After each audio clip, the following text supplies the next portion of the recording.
A lot of just really horrible things to talk about. There's some puzzling things to talk about. But, you know, as sports fans, we have to all figure out ways to keep going forward and try to put sports in its proper place in our lives and give sports its proper perspective. And so, with that being said, we will talk about the good, the bad, the ugly. We'll keep the form and the format of the show in order. And obviously, you all know I will spend a lot of time in the last, 30 minutes of the show talking about the bad and the ugly. And unfortunately, there's a lot of bad, and unfortunately, there's a lot of ugly. So let's get started. And I'm going to do this segment of the show without the music. I think last week I liked the show without the music, so we'll see what happens. First, last night's game of the NFL. You got to give the Raiders some props. I mean, they played a terrible game against Denver the previous week. Actually, the previous 3 days ago. And I guess the best thing you can do when you have a short week in the National Football League or in college football is essentially bring your running game. And if you can bring your running game and run the football, you can win. And last night, they trampled the Chargers. They ran through them. Michael Bush, it makes you wonder what kind of player he would have been had he not had the knee injury in his senior year at Louisville. I mean, he ran for a buck 57. He had almost 100 yards in receiving last evening. He clearly was the best player on the field. And we'll talk about the Chargers in my bad section later on.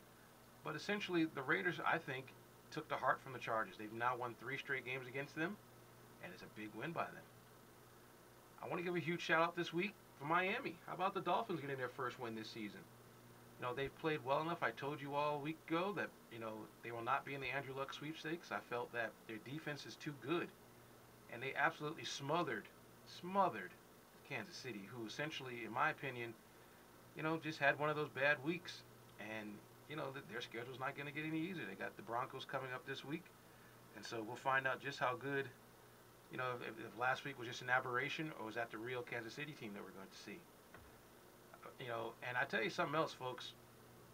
The San Francisco 49ers, I know they're playing my team this weekend, who I'm going to talk about momentarily. They deserve some props. Every time they've come to the East Coast or play in the Eastern time zone, they've played pretty well and they've won. I mean, you take away the Eagles game, which they didn't show up in the first half, but played great in the second half. The Niners aren't affected by going East Coast to play these early games. But the Giants are going to come to you this week. We'll find out how good you really are, San Fran. I mean, everyone is basically challenging you, basically saying that you've gotten some good wins. No one's, discrediting your wins. But we're going to find out exactly what you're made of. And so once again, we had a week where, the running back was starting to reemerge again. A bunch of running backs getting 100 yards. A bunch of amazing close fourth quarter wins. The Giants beating the Patriots in the fourth quarter. The Ravens beating the Steelers in the fourth quarter. The Bears beating the Eagles in the fourth quarter.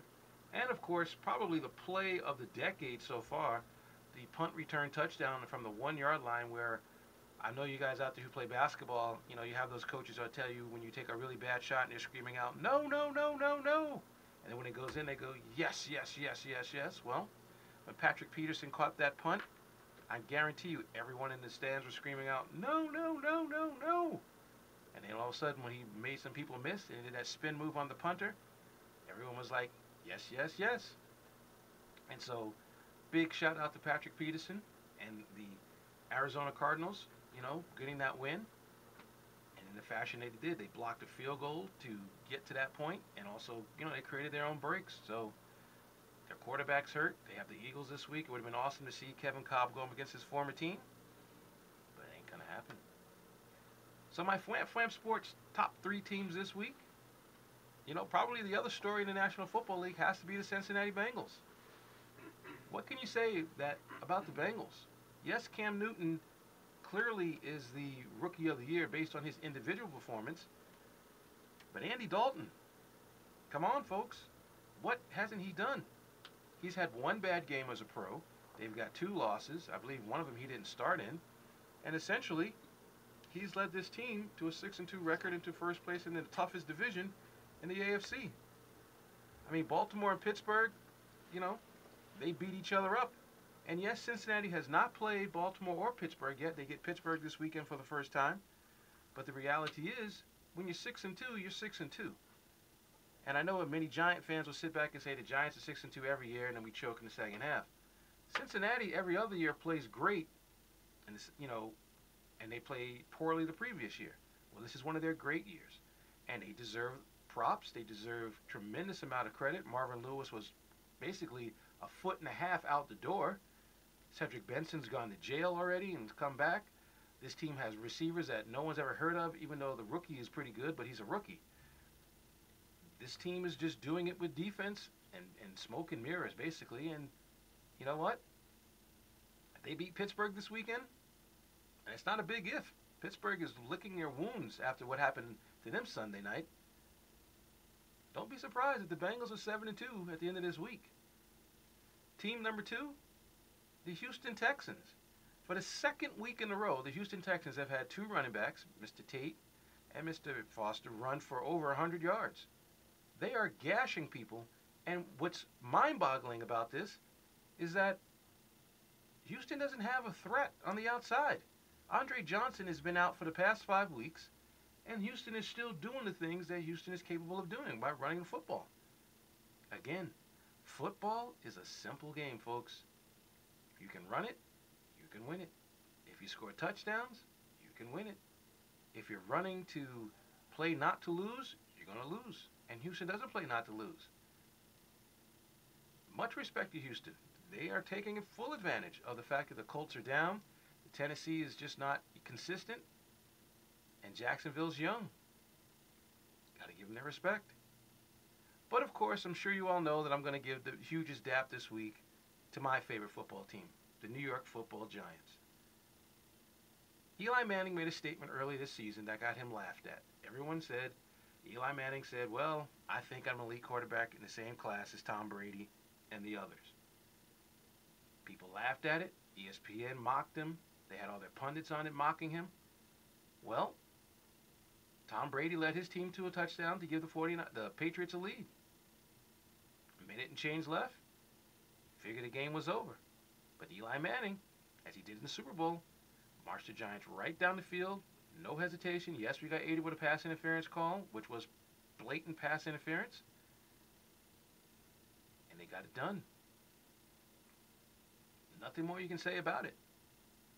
And we'll talk about the Patriots in the bad section because there's some things that need to be said about them.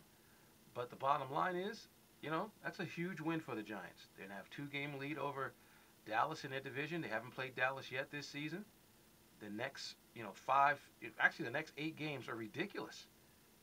They got to play 49ers, Saints, Eagles, Packers, Cowboys, Jets, Cowboys again. If the Giants finish that out 4-4, they'll make the playoffs. I think they're going to do better than 4-4. I think they're going to go into San Francisco extremely motivated because this win definitely is the kind of win that invigorates you.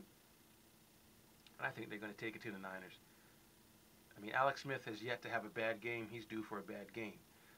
My worry about the Giants, though, is Eli Manning sometimes still throws that bad interception, still throws that bad pass. But hopefully, he won't do it this Sunday. And hopefully he understands now the value of the football.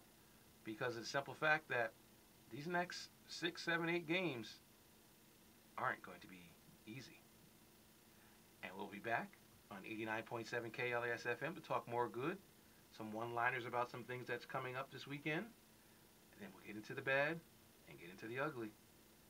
And we'll do that after this from my favorite company in the world, Pringles.